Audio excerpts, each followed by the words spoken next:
안녕하세요. 오늘은 오디세이를 보고 와서 개인적인 리뷰를 좀 남겨볼까 합니다. 오디세이 하면 이제 우리가 흔히 트로이 전쟁 하면은 이제 거대한 목마, 브래드 피트가 연기했던 아킬레우스. 그러니까 어디서부터 거슬러 올라가냐면은 이제 테티스의 결혼식부터 올라갑니다. 여기서 테티스가 누구냐? 테티스는 이제 바다의 여신입니다. 포세이돈이 바다의 신 아닌가요? 하는데 사실 바다의 신은 여러 명이 있어요. 그 중에 대빵이 포세이돈인 거고, 테티스는 굉장히 신들 중에서도 아름답고 누구나 이 여신과 결혼하고 싶어하는 그런 사람이었는데, 하늘의 신, 뭐 제우스, 바다의 신, 뭐 포세이돈 다 모든 신들이 와서 테티스를 차지하려 하는데, 여기서 이제 예언의 신이라는 프로메테우스 아시죠? 그 아주 좀 위험한 그런 예언을 합니다. 신탁이라고 하나요? 그게 뭐냐면 이제 테티스가 낳은 아들은 반드시 그의 아버지보다 훨씬 위대해질 것이다 라는 약간 저주 아닌 저주를 내려요. 내 아들이 나보다 잘 되면 더 좋지, 청출어람이라는 말이 있듯이. 하지만 이 시대의 신들은 굉장히 치졸하고 그릇이 작습니다. 그 신탁으로 전부 다 이제 모든 신들이 뿔뿔 흩어집니다. 아, 테티스랑 결혼 못하겠다. 왜냐면은 내가 더 잘나야 되니까. 나의 아들이 나보다 더 잘나는 건 안 돼. 요런 느낌이었나 봐요. 그래서 이제 어떻게 하냐. 인간 중에 좀 애매한 그런 사람을 이제 테티스랑 이제 혼인을 시킵니다. 굉장히 치졸하죠. 그래서 바다의 ним프, 바다의 여신 테티스와 인간 영웅 펠레우스라는 사람을 데려다가 이제 결혼을 시킵니다. 훗날 이 둘 사이에 태어난 아들이 우리가 되게 잘 아는 아킬레우스입니다.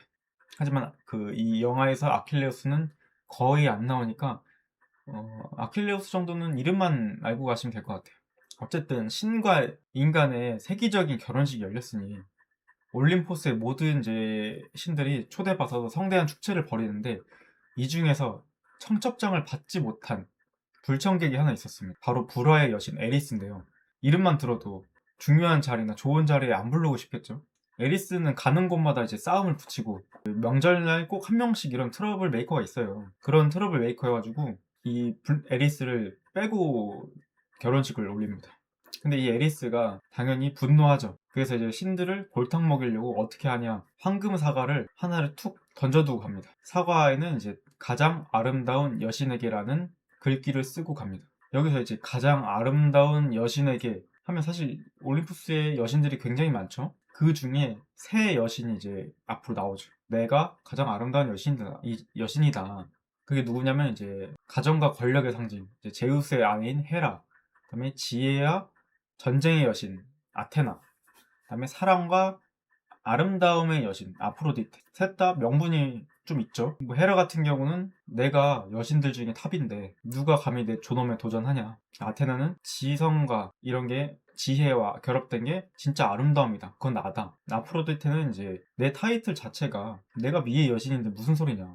사실 셋 중에서 아프로디테가 제일 좀 처지는 느낌이 있죠. 하지만 내가 진짜 미의 여신인데 이러면서 이제 셋이 싸웁니다. 어떻게 되냐? 제우스에게 요청하죠. 우리 중에 누가 제일 아름다운 여신입니까? 하지만 제우스가 누굴까요? 굉장한 치졸한 사람입니다, 사실. 여기서 헤라를 고르면 다른 여신이 또 들고 일어날 테고, 아프로디테를 고르면 또 나머지 둘이 뭐 엄청 뭐 복수가 시작될 수도 있잖아요.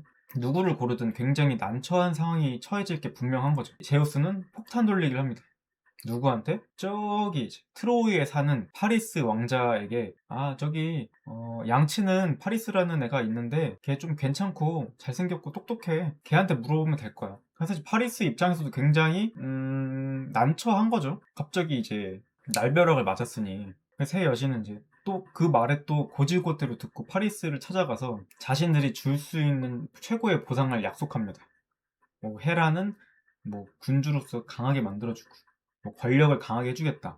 아테나는 너가 나가는 전쟁마다 이기게 해주겠다. 그 다음에 아프로디테는 가장 아름다운 여인과 결혼하게 해주겠다. 이렇게 이제 선거철 유세 떨듯이 그렇게 합니다. 여러분이라면 어떤 선택을 할까요? 저 같은 경우는 일단 아프로디테는 선택 안 할 것 같아요. 그 나머지 두 개에 비해서 가장 아름다운 여인과 결혼? 사실 굳이 가장 아름답지 않아도 되거든요. 이제 파리스는 이제 무엇을 선택하냐, 여자를 좋아했던 건지 아니면은 그럴 운명이었던 건지. 파리스는 아프로디테를 선택합니다. 혈기망성한 청년이죠. 사실 파리스 입장에서도 좀 안타까운 게 아니 날벼락 맞은 건데 갑자기 이걸 이 엄청난 선택의 무게를 내가 할 수 있다고? 어쩔 수 없는 거예요. 황금 사과를 아프로디테한테 줍니다. 요 사건이 이제 서양 미술사랑 문학에서 굉장히 이제 많이 다뤄지는 파리스의 심판입니다. 요 선택 하나로 이제 파리스와 트로이의 운명이 완전히 달라지게 되는 거죠. 황금 사과를 놓친 이제 헤라랑 아테나는 트로이란 나라랑 파리스에게 깊은 이제 증오를 품게 됩니다. 그래서 훗날 트로이 전쟁에서 트로이의 운명을 이제 계속 꼬아버리는 그런 선택이 되는데요. 굉장히 신들이 치졸하고 인간성이 있죠. 굉장히 신답지 못합니다. 근데 여기서 더 큰 문제가 하나 있었습니다. 아프로디테가 약속한 가장 아름다운 여인을 이제 주겠다 했는데, 이 당시에 가장 아름다운 여인이라 통하는 것은 스파르타의 왕비 헬레나였던 거예요. 헬레나 뭐. 근데 이제 이미 결혼한 유부녀였어요. 그게 문제였던 거죠. 근데 신들은 약속을 했으면 무조건 지켜야 됩니다. 그게 여기 법칙이에요. 물론 또 영화에서 나오는 헬레나는 아름다운 여인 거리가 멀었죠. 저는 이 영화의 유일한 좀 티끌 만한 오점이라고 생각합니다. 물론 요즘 뭐 꼭 흑인이 예쁘지 않다 이런 게 아닌데, 뭐라 해야 되지? 설정상 아름다운 여인인데 좀 아름다움과는 좀 거리가 멀지 않았나 싶기도 하고. 아무튼 상황이 이렇게 흘러가고 있었는데, 이제 우리는 여기서 한 사람을 더 기억해야 되죠. 바로 오디세우스입니다. 그리스 전역의 네로라는 영웅들에게 가장 아름다운 여인이니까 헬레네와 혼인하려고 이제 다 스파르타로 몰려왔습니다. 근데 이제 헬레네의 아버지 틴다레오스 왕은 엄청 골머리를 앓죠. 왜냐면은 한 명만 남편이 될 수 있는데 나머지 사람들이 들고 일어날 수도 있지 않느냐. 그럼 폭동이 일으킬 수도 있고 스파르타 자체가 내전에 빠질 확률이 높아지는 거죠. 그래서 골머리를 앓고 있는데, 또 우리의 오디세우스는 사실 전략가입니다. 힘캐가 아니에요. 막 헤라클레스, 뭐 아킬레우스 같은 전사 느낌이 아니고 좀 영리한 그런 지략가 느낌이에요. 여기서 오디세우스가 한 가지 이제 묘안을 세웁니다. 나 이타카가 변방에 있는 그런 작은 나라고 여기서 내가 뭐 안 될 것 같다. 다른 방식을 택해야겠다 하고 틴다레오스 맹세라는 거를 이제, 이 틴다레오스 맹세가 뭐냐 하면은 그 남편이 누가 되든 그 결과를 절대로 인정하고, 훗날 그 누군가가 이 약속을 깨거나 헬레네를 뭐 빼앗아 가면 나머지 사람들이 군대를 이끌고 헬레네의 남편을 도와 복수하겠다. 쉽게 말해서 다굴 하겠다. 그런 약속인 거예요. 그래서 이제 틴다레오스 왕이 옳다거니 이거다 하면서 구원자 전원에게 이 맹세를 하게 합니다. 하지만 이 시대 신들이 있는, 마법이 있는 시대거든요. 약속을 하면 무조건 지켜야 됩니다. 그러한 세계예요. 세계선이 그래요. 이 맹세 덕분에 메넬리오스라는 전사가 헬레네를 차지하고, 오디세우스는 약간 그 대가로, 대가인지는 아니면 여기에서 잘 보여서 그런지 모르겠는데 사촌 동생인 페넬로페와 결혼해서 이타카로 돌아갑니다. 굉장히 평화롭게 삽니다. 그런데 이제 여기서 또 문제가 있죠. 아프로디테의 가호를 받은 파리스가 가장 아름다운 연인을 차지해야 되잖아요. 그래서 이제 외교사절단으로 스파르타에 왔다가 메넬라오스가 없는 틈을 타서, 헬레네의 남편이 없는 틈을 타서 헬레네를 데리고 트로이로 도망칩니다. 여기서는 이제 막 말이 많아요. 일부러 데려갔다, 아니면 헬레네가 그냥 따라갔다. 여러 설이 있는데 중요한 거는 트로이로 갔다. 그래서 여기서 틴다레오스의 이제 맹세가 발동됩니다. 네, 요 배경을 아셔야, 이런 식으로 돼서 트로이 전쟁이 벌어졌구나, 이걸 좀 이해할 수 있어요. 물론 보고 가시지 않아도 이해하는데 어렵진 않지만 좀 더 쉽게 접할 수 있다. 그래서 분노한 남편 메넬리오스, 그리고 그의 형인 아가멤논이 그리스 전역에 소환장을 내놓습니다. 내 발 아래 마법진 생기는 거예요. 야, 전쟁터로 와라. 틴다레오스의 맹세 딱 걸리면서 이제 소환되는 거예요. 근데 여기서 사실은 실제로는 그 뭐 아킬레우스도 그렇고 오디세우스도 그렇고 다 전쟁에 동원되지 않으려고 굉장히 막 노력을 합니다. 하지만 운명은 거스를 수 없는 법. 결국에는 이제 전쟁터로 끌려가죠.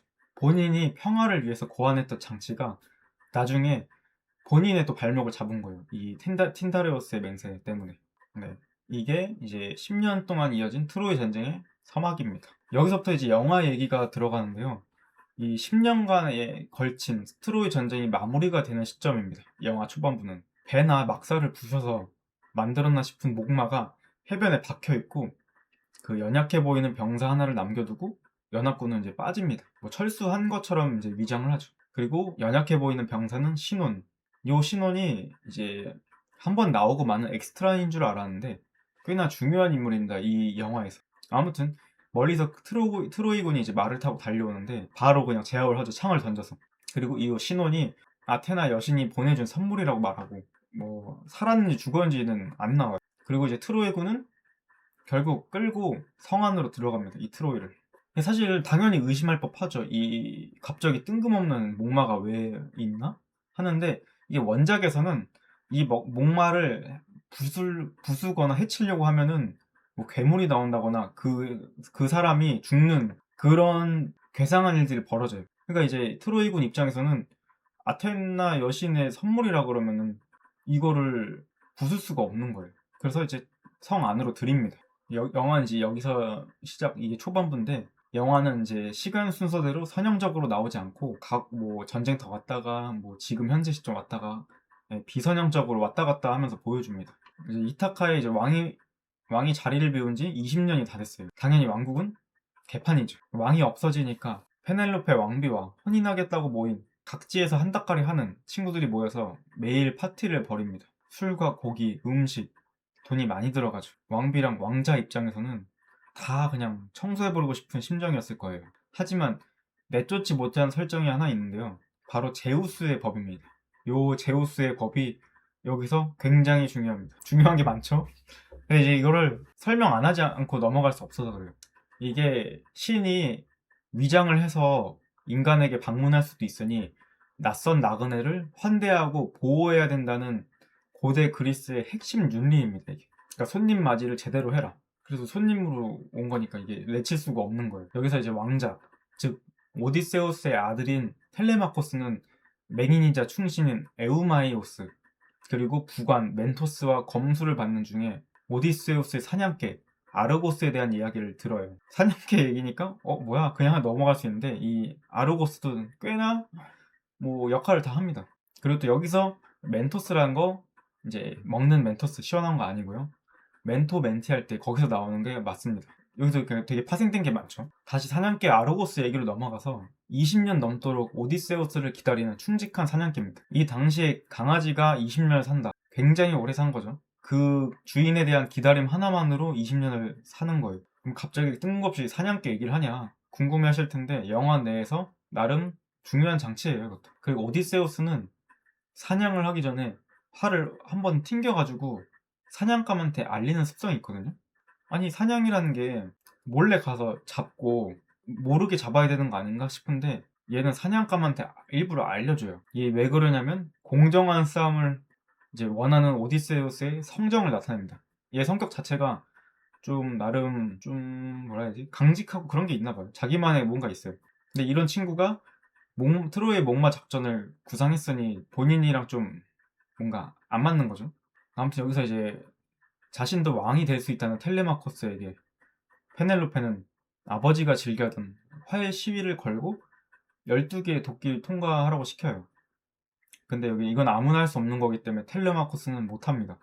그 이제 또 페넬로페랑 텔레마코스랑 사이가 계속 뭐 틀어지죠. 어느 날 밤에 이제 구원자들은 또 연애를 벌이고 있습니다.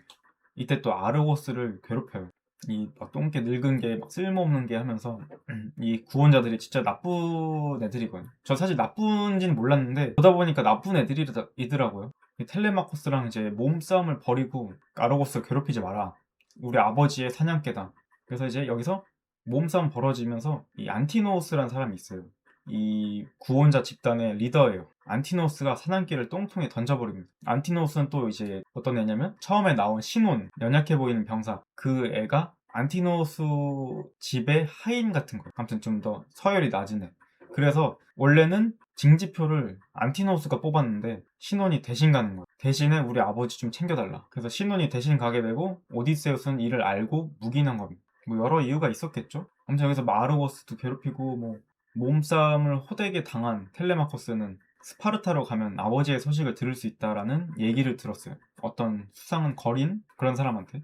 그래서 멘토스를 함께 떠납니다. 근데 여기서 제가 느낀 거는 이 오디세이에서 동물복지에 대한 내용이 꽤 많이 나옵니다. 이거를 뭐 모르겠어요. 저만 그렇게 느끼는 건지 모르겠는데 지금 요 강아지 아르고스도 굉장히 소중히 다뤄주고, 그리고 아무리 내가 사냥하고 잡아먹는 그런 가축이지만 살아남을 수 있는 기회를 주는 거예요. 이 활시를 한번 당겨주고 알려줌으로써. 그러니까 공정하게 뭐 내가 가둬서 너 무조건 뭐 100%넌 죽는 거야 그런 게 아니고, 식량을 취할 때도 정정당당하게 취하고 싶다, 그런 내용이 저는 있다고 생각했어요. 나중에 또 나올 텐데 일단 나중에 말씀드리고, 아무튼 여기까지 정리해보자면 이타카는 개판이 났고요. 텔레마코스는 스파르타로 떠났어요. 아버지 찾으러. 오디세우스는 아직 안 나왔어요. 그래서 오디세우스는 한편 칼립소라는 여인과 섬에 있습니다. 꽤나 나이가 들었어요. 수염도 막 이렇게 희끗희끗하고. 칼립소라는 여인이 오디세우스랑 같이 있는데 자꾸 옛날 기억을 못하게끔 해요. 오디세우스랑 같이 있고 싶어서. 그런데 그럴 때마다 하늘에서 천둥이 우르릉 우르릉 쳐요. 칼립소도 그걸 느끼고, 아, 이렇게 하면 안 되겠다. 뭔가 신의 뜻이 아니구나. 신을 거스르고 있다 내가. 느끼고 결국 오디세우스의 기억을 이끌어냅니다. 여기서 이제 트로이 전쟁에 대해서 좀 나오는데, 오디세우스의 그리스군은 트로이 목마 안에서 고군부 끝에 궁 안에 진입합니다. 그 안에 뭐 이거 솔직히 진입하기까지 과정이 굉장히 치열하거든요. 근데 저는 뭔가 좀 웃음이 살짝 나기도 했어요. 이게 좀 이상할 수도 있는데, 막 뭔가 누가 토하려 그러면 막 이걸 다 막고, 막 재채기나 뭐 당연히 의심하니까 트로이 목마를 칼로 다 찔러본단 말이에요. 근데 칼에 맞고 으 이렇게 으 소리 안 나게끔. 왜냐면 다 목숨이 걸려 있으니까. 그렇게 되고 뭐 막 대소변들 다 아래로 떨어지니까 아래에 있는 애들은 죽어요. 막 익사도 하고 뭐 불순물 떨어지니까 고군분투해서 들어갑니다. 그래서 이제 야심한 밤에 트로이 목마 아래 밧줄로 쭉 내려와서 이제 그 초병들을 다 처리하고 이제 문을 엽니다. 문을 열자마자 10년 동안 묵은 그런 그리스 연합군이 이제 진격을 하거든요. 그러면서 이제 아가멤논이 이제 등장하는데 검정색 갑옷을 입고 있어요. 그 체격도 커요. 완전 멋있게 등장합니다. 약간 수양대군 등장씬 같이 굉장히 멋있게 등장해요. 그렇게 이제 뭐 민간인도 학살하고 다 막 죽이고 트로이가 결국 멸망했습니다. 이 전쟁에서 승리한 그리스군은 각각 고향으로 이제 떠나기 시작하고, 여기서 이제 오디세우스는 아가멤논과 좀 다른 항로로 가고 싶어 해요. 이유가 저는 제 생각인데, 뭐 일단 직장 상사랑 같이 안 가고 싶어 하는 뭐 그런 이유도 있겠지만은, 제일 중요한 이유는 이 오디세우스는 이 사적으로 아가멤논과 엮이고 싶지 않았던 것 같아요. 가까이 하고 싶지 않았던 것 같아요. 왜냐면은 아가멤논은 무사히 출정을 하기 위해서 자기 딸을 제물로 바친 사람이 조금 요즘 시대에는 좀 안 맞죠. 이제 항해 이제 집으로 돌아가는 길이에요. 이제 항해를 하면서 약탈도 하고 부탁도 하고 뭐 해적처럼 오디세우스는 그렇게 귀환 중이에요. 근데 여기서 어느 섬에 도달하는데 양이 동굴 속으로 들어가는 걸 봅니다. 동굴 안까지 따라온 오디세우스 일행. 뭔가 이상해. 양 치즈자루가 있는데 상당히 높은 곳에 걸려 있다던가, 뭐 제 기억으로는 그랬어요. 뭔가 좀 느낌은 안 좋아. 근데 이제 갑자기 양떼가 우르르 안으로 몰려 들어오는데 거대한 외눈박이 거인이 동굴 입구를 바로 막아버리고 암흑으로 만들어요. 이 외눈박이 거인 이름은 폴리페모스예요. 폴리페모스. 근데 이때 진짜 무서웠을 것 같아요. 내가 여기 있다? 와, 정신 나갑니다. 그렇게 막 어둠 속에서 이제 그 사람들을 잡아먹고 갑자기 진격의 거인을 찍기 시작합니다. 근데 나름 다행인 거는 우리는 배부를 때까지 계속 먹잖아요. 이 폴리페모스는 뭐 반신인가 신인가 그런지 몰라도 딱 2명만 먹고 잠에 듭니다. 배가 어느 정도 찼다, 포만감만 찼다 하면은 식사를 멈추는 거죠. 2명만 잡아먹고 잠들어요. 그 어찌저찌 수단 방법을 여러 개로 동원해서 뭐 나가려고 하는데 그때마다 계속 못 나가고 당하기만 하는데, 결국엔 이제 큰 나무 막대를 가지고 모닥불에 달군 뒤에 폴리페모스를 이제 공격합니다. 목을 싹 벤 다음에 눈을 뜨게 만들고 눈을 이제 이 나무꼬챙이로 찍어버리는 거죠. 여기서 근데 사운드가 진짜 미쳤습니다. 요거 하나로도 영화관에서 봐야 될 이유가 좀 생겨요. 이 비명 소리가 그냥 막 되게 뭐라 해야 되지, 웅장하고 소름 돋아. 요거 좀 과장 보태서 요거 하나로도 영화관에서 봐도 괜찮을 정도예요. 그러면서 이제 그 폴리페머스 거인이 아버지 포세이돈이시여 제 눈을 찌른 이 녀석들에게 저주를 내려주소서 이렇게 저주를 내립니다. 그러니까 이제 오디세우스 입장에서는 뭐 좀 속된 말로 못됐다 생각한 거죠. 그리고 병사 하나가 뭐야, 말할 줄 알고 있었어? 하는 장면이 있는데 좀 인상 깊었던 대사가 있어요. 가축한테 너 말 안 거는 거랑 같은 이유다. 그러니까 이제 우리가 키워서 잡아먹는 가축들의 입장이 되어 버린 겁니다. 이게 아까 앞서 얘기했듯 동물복지 내용이 또 들어가 있죠. 우리가 잡아먹는 거에 대한 뭔가 좀 우리 그 입장이 돼보면 이렇게 된다. 여기서 사실 신화에서는 뭐 오디세우스가 나는 노바디다 하는 장면이 있는데 뭐 영화에서 삭제됐어요. 아무튼 여기서 이제 폴리페모스를 죽이면 거대한 바위를 들 수 없으니까 죽이진 않아요. 아침에 양떼가 나갈 때 지푸라기를 엮어서 양털과 비슷한 촉감을 낸 다음에 동굴을 빠져나갑니다. 이것도 신화에서는 아마 양 배 밑에 이제 깔려서 그렇게 빠져나간다고 하는데 영화에서는 이제 지푸라기를 등에 이게 달고 이렇게 기어서 가는 그런 내용이에요. 근데 여기서 이상함을 느끼죠. 폴리페모스가 이제 이렇게 눈 멀어져 있고 이렇게 막 쓰다듬으면서 확인하는데 아무리 봐도 안 나오는 거예요. 이 인간 음식들이. 그래서 폴리페모스가 이제 잡아먹은 병사 투구를 팍 뱉어버려. 입에서 물고 있다가. 약간 비틱질이죠. 여기서 분노한 오디세우스가 이 동굴 밖을 나오면서 화살로 한 번 더 폴리페모스를 공격합니다. 그러니까 이제 도발이 넘어간 거예요. 이제 폴리페모스를 크게 자극해버려서 동굴 밖까지 쫓아왔는데 여기서 동료가 몇 명 더 잡아먹혀요. 그래서 배로 이제 탈출하는데 여기서 이제 저 거인을 쓸데없이 자극했다면서 이제 부하들에게 한 소리 들어요. 오디세우스가. 오디세우스 입장에서는 내 소중한 부하들 모욕했다 이건데 결과적으로는 더 안 좋은 상황이 돼버린 거죠. 순간의 분노를 참지 못해서. 한편 또 텔레마코스가 멘토스와 함께 스파르타로 왔습니다. 스파르타의 왕 메넬리오스. 처음에 얘기했던. 여기서 근데 와이프인 헬레나도 나와요. 헬레나의 얼굴 반쪽이 흉터예요. 가정폭력을 좀 한 것 같아요. 메넬라우스가. 메넬라우스에 대해서 꽤나 공격적인 어투로 대합니다. 그리고 여기서 이제 오디세우스의 이제 참전 영웅담을 저잣거리에서 듣다가 실제 참전 용사한테 듣고 나니까 텔레마코스는 눈물을 흘립니다. 약간 그 전쟁의 상황 설명해주는 그런 내용도 있긴 해요. 또 다시 장면이 넘어가서 오디세우스는 이제 눈 덮인 숲에 도착했습니다. 성인 많은 어린아이가 앉아있는 거예요. 부하가 막 뭐라고 했더니 비명을 지르면서 도망갑니다. 그 꼬마 거인이. 이윽고 갑옷 입은 거인족이 나타납니다. 여기도 꽤나 절망적이에요. 일방적으로 학살을 당해요, 그냥. 왜냐면은 얘네가 10년 동안 싸운 정예병들이란 말이에요. 좀 반짝거리는 갑옷을 입고 있는데 이걸 뚫을 수가 없어요. 근데 심지어는 숲에 나무를 조종해서 덫을 만듭니다. 덫. 그 나무를 이용해서 가둬버리는 거야. 가둬놓고 막 찔러. 그러니까 이게 그냥 전력이 말이 안 돼요. 일방적으로 학살을 당하는데 이제 도망친 부하들이 간신히 배에 도착했는데 배가 3척 있었거든요. 그 중에 2척을 전멸시키고 오디세우스가 탄 한 척만이 생존하면서 떠납니다. 그 바다는 피바다가 되죠.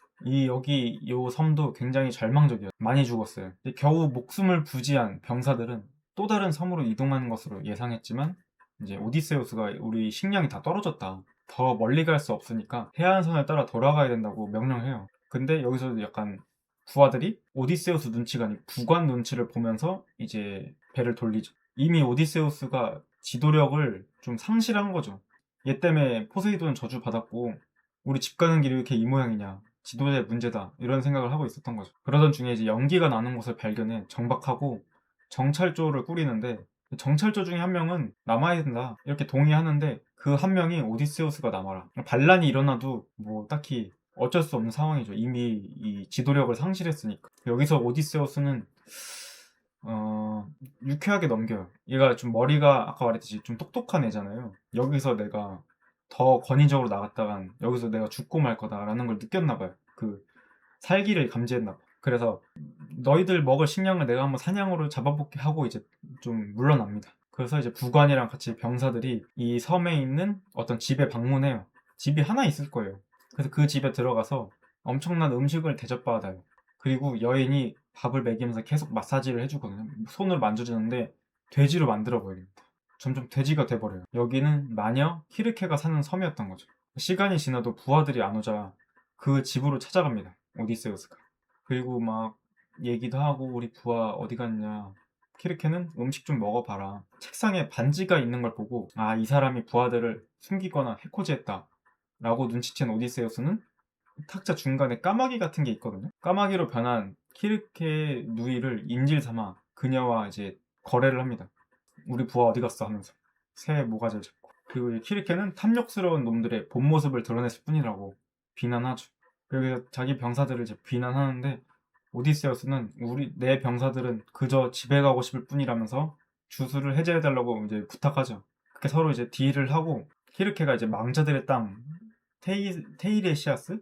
아무튼 망자들의 땅에 가서 재물을 바치고 조언을 구해야 된다고 말을 해줘요. 약간 예언을 하죠. 오디세우스만이 살아서 고향으로 돌아갈 운명이다.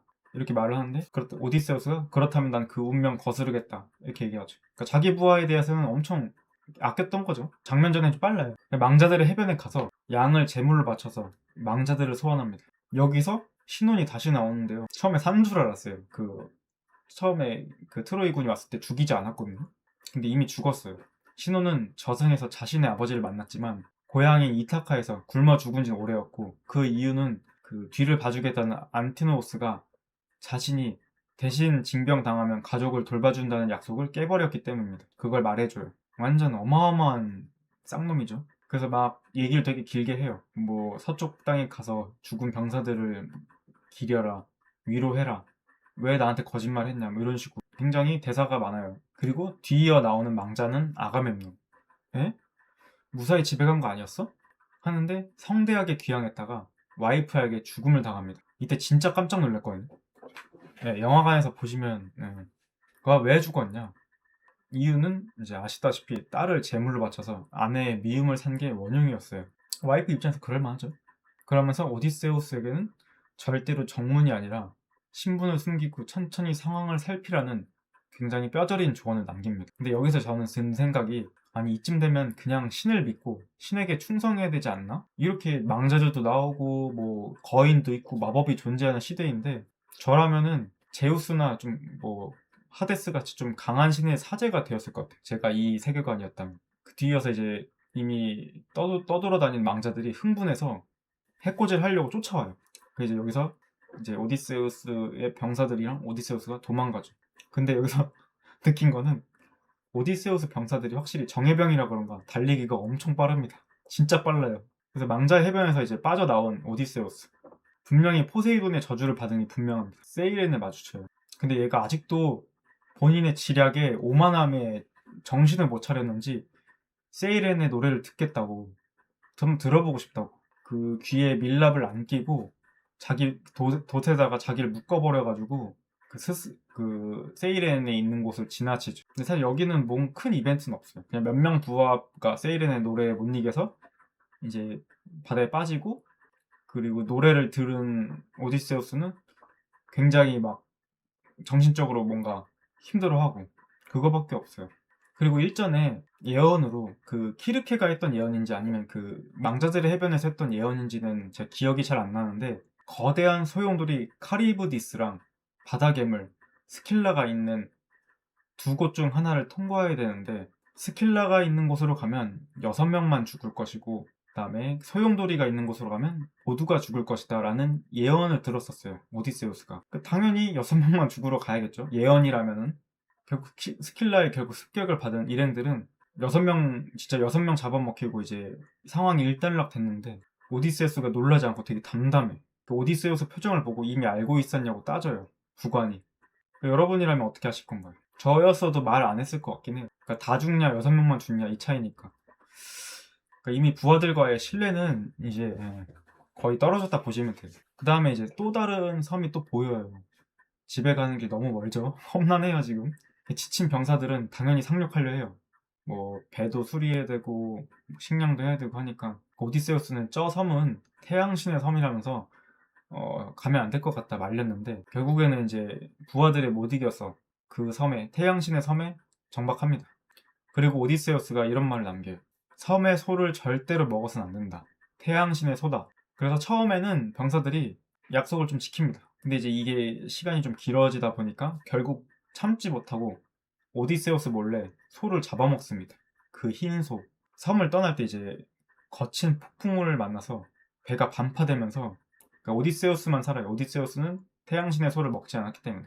10년 동안 전쟁하고 집에 오는 길인데 너무 무심하지 않습니까? 이딴 게 신이라고? 아무튼 오디세우스는 표류하게 됩니다. 이게 첫 장면인 칼립소가 있는 섬이에요.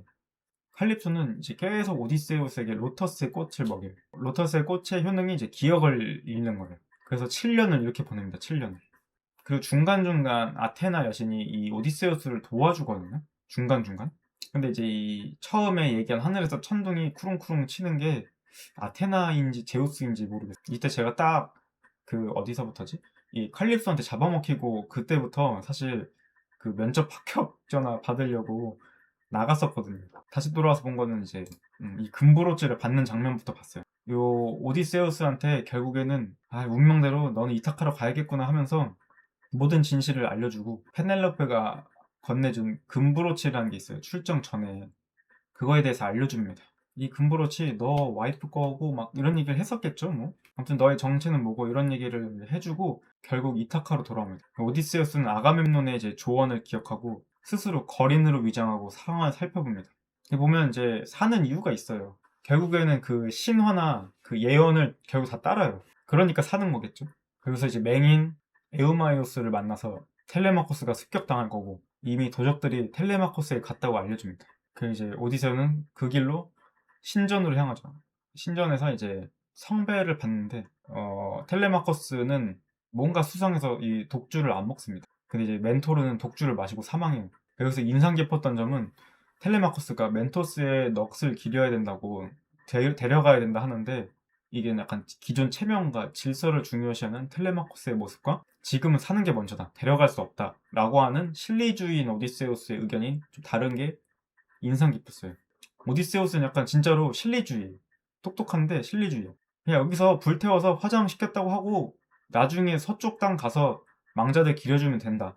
이런 주의예요. 이제 거짓 차림의 오디세우스가 이제 구원자들이 있는 연회장에 도착하는데 입구에서 강아지 때부터 기른 아르고스를 마주하고 쓰다듬어 줍니다.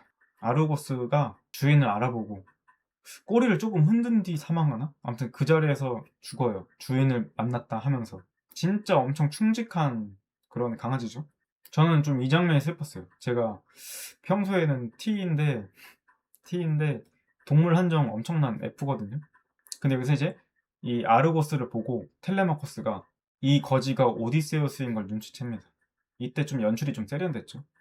그냥 우리 아빠 오디세우스 이렇게 되는 게 아니고 강아지가 알아본 걸 확인하고 텔레마커스가 이제 아빠인 걸 확인하고 그 뒤로 어쩌고 저쩌고 막 있어요. 근데 뭐 그건 중요하지 않고 여기서 이제 꽤나 중요한 장면이 나옵니다. 제우스의 법이 이 영화에서 엄청 중요하다고 제가 말씀드렸죠. 그래서 이 거지가 이 왕궁에도 들락날락하고 하는 건데 페넬로페가 이제 거지 변장 오디세우스가 자기도 트로이에서 싸웠던 병사다 하니까 궁금해져서 전쟁 출발 전에 건네준 장식품이 뭔지 아냐 물어봤고 금브로치 라고 이제 얘기해서 둘의 대화가 이어지는데요. 오디세우스는 그가 만든 트로이 목마에 의해 온 도시가 불타는 모습을 보면서 굉장한 이제 죄책감을 느꼈죠.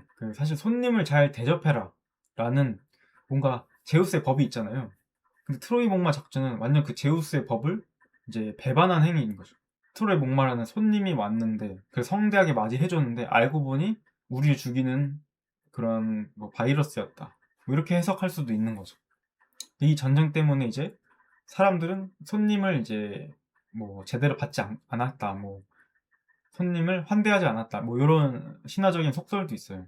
그 오디세우스가 자기가 반성을 하는데 계속 나오는 아테나가 이게 실제 아테나였는지 아테나를 섬기는 여사제였는지는 모르겠어요.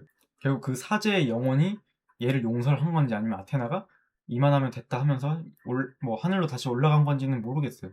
그리고 이제 예언으로 바다에서 온 사람들이 쳐들어올 것이다. 그것 때문에 망할 것이다. 라는 예언이 있었는데 바다에서 온 사람은 사실 자신이었고 이렇게 신의를 저버리면은 스스로 자멸하게 될 거라는 그런 암시가 있는 그런 멘트였던 거죠. 그리고 이제 다음날 남편 찾기를 위한 이제 시험이 열리고 그 시험이 뭐냐면은 평소에 오디세우스가 즐겨 한 활 시위를 걸어서 12개의 도끼를 통과하는 게 이제 그러니까 이거 하면은 내 남편 될 자격이 있다. 이제는 결정하겠다. 페넬로페가 선언한 거죠. 근데 이제 이거를 아무도 못합니다. 결국 거린이 이제 혼자 나서서 이거를 끼고 활시를 등 튕기는데 이게 오디오가 여기서 미쳐요. 이 사운드. 그러니까 이제 이 오디세이라는 영화는 영상미도 뭐 당연히 뭐 좋겠지만 사운드가 제가 봤을 때 좀 이거예요. 사운드가 좋아요. 아무튼 이제 활시 땅 튕기고 사냥하겠다. 사냥 모드 하면서 이제 오디세우스가 이제 돌아온 걸 알아버린 사람들은 도망가려 하지만 일방적인 학살이 시작됩니다. 왜냐면은 얘는 10년 동안 전쟁을 겪은 정예병인데 들어올 때 무기를 들고 오면 안 된다. 왜냐면 또 싸우게 되니까. 그래서 무기가 없는 전쟁 무경험자하고는 하늘과 땅 차이인 거죠. 무참히 도력 내버린 오디세우스가 무릎 꿇은 애는 살았어요. 모두가 무릎 꿇은 자리에서 이제 페넬로페한테 안기면서 상황이 마무리됩니다. 그리고 또 장면 전환이 돼서 이제 텔레마코스는 이타카의 새로운 왕이 되었고 오디세우스는 아내 페넬로페와 함께 이타카를 떠나서 이제 행복한 여생을 보내게 되죠. 서쪽 땅으로 가서 그동안 묻히지 못하고 죽은 부하들의 넋과 혼을 기리기 위해서 아내랑 이제 배 타고 서쪽으로 떠납니다. 여기까지가 영화 오디세이의 내용이에요. 거의 지금 1시간 동안 쉬지 않고 얘기했는데 너무 기대를 하고 봐서 그런지 그냥 수작 정도 되는 것 같아요. 그러니까 영화가 별로다 이건 아닌데 주변에서 너무 재밌다 하니까 그 정도야? 하고 원래 볼 생각이 없던 건데 가서 본 거거든요. 근데 제 기준으로는 A 플러스에서 S? 모르겠어요. 제가 신화를 알고 가서 그런지 몰라도 근데 뭐 저는 보는 걸 추천해요. 그 광고 많이 하더라고요 이거. 사실 근데 뭐 스토리나 이런 거는 당연히 놀란 감독이니까 당연히 믿고 보는 놀란 감독인 것 같아요. 저는 그렇게 생각해요. 그게 진짜 유일한 오점 진짜로. 다른 분들은 이 헬레네가 결국에는 그 아가멤논과 동생이랑 메넬라우스인가? 동생이 해상권을 따기 위한 그런 목적이었다 얘기하는데 그것도 당연히 맞겠죠. 신화적으로 봤을 때 일단 가장 아름다운 여인에게 파리스한테 소개를 해준 거잖아요. 근데 솔직히 너무 안 예뻤어. 그리고 나오는 아내들이 다 왜 흑인인지 모르겠어. 너무 블랙옥싱이 아닌가 싶기도 하고 나는 흑인을 막 싫어하고 이런 게 아니야. 뭔가 뭐라 해야 되지? 이 맥락이 좀 안 맞잖아요. 아니면 흑인 중에 절세미녀 흑인을 좀 데려다 놓든가. 가장 아름다운 여인, 특히 유부녀인데도 이걸 파리스한테 이제 아프로디테가 이제 선물을 해줬다는 게 그게 좀 유일한 오점이고 나머지는 뭐 깔 게 없어. 아무튼 이렇게 해서 오디세이 알아봤는데요. 예전에 그 그리스 로마시나 우리 만화책 그때도 봤었는데 그것도 사실 재밌었어요. 그거 보면 좀 더 오히려 재밌을 수도 있고 영화도 나쁘지 않았어요. 그래서 전 사실 막 와 완전 대박이다 그런 느낌은 조금 그런 거 좀 덜 해가지고 한 A 플러스에서 S 정도로 이제 티어를 드리도록 하겠습니다. 네가 뭔데 티어를 매기냐 하는데 방구석에서 하는 거니까 제가 방구석에서 하는 거니까. 예. 근데 그래서 오늘 이렇게 해서 오디세이를 봤고요. 굳이 한 줄 평을 하면은 믿고 보는 놀란 감독이다. 딱 이 정도.